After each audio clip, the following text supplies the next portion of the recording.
What up, fish tank people? FishTankTV.com, Dustin's Fish Tanks, bringing it to you with a problem. That's right, folks, I'm going on camera and saying it. I have a koi problem. There, feels a little better. Here's the deal. Behind me here, in less than 10 days, is about to go the fattest, largest, best garden pond that I've ever had. I've kept goldfish before. I love goldfish. This pond is for koi. Here's the deal. This video is solely to tell you just how deeply rooted this koi problem goes. And like most good fish tank stories, it starts when I'm about 10 years old. Here we go. When I was a kid, my parents had a place and a boat up on Lake Erie. The place is called Bay Point. It's across the Sandusky Bay from Cedar Point, America's roller coast. In this bay, at the age of about 10 years old, I witnessed a life-changing moment by myself.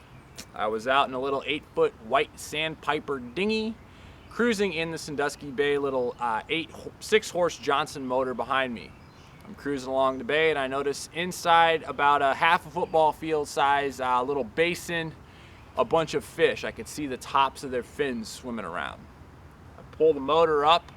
I remember being on my knees like this in the bow of this boat, paddling in to this little, no more than a foot deep basin to check out these fish.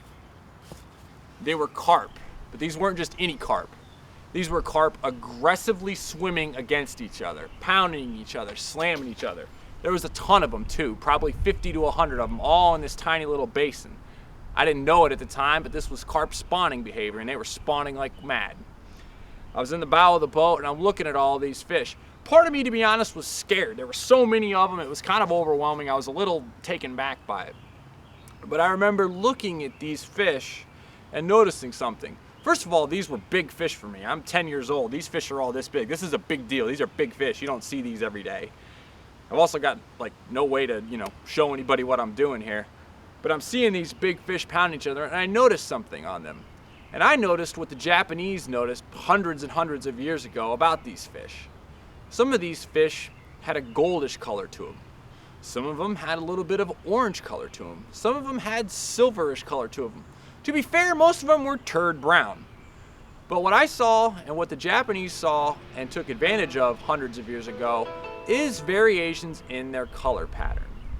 And this is how deeply rooted my koi problem starts. Yes, koi are related to carp found in our Great Lakes and all over the US. I'm gonna do videos later on the history of koi, some of the variations, and how I'm going to put koi in this fat garden pond. But I just wanted to go on record and tell you all just how deeply rooted this koi problem really is for me. Now here's my question, and here's my favor if I can ask of you. If any of you are currently keeping koi, first-hand knowledge, I don't want so-and-so told me, I want you're doing this and here's how you do it. I need your advice on setting up a koi pond. Behind me here is gonna go about 3,000 gallons of water and I'm gonna keep a bunch of sick koi, but I wanna know from you any advice you have on keeping koi. What kind of fish to keep with, or what kind of plants to keep with them, what kind of filtration to do, where to get them, just stuff you know, because I know nothing. It's virgin territory for me, but I can assure you, this problem started about 20 years ago, and it's only gonna get worse.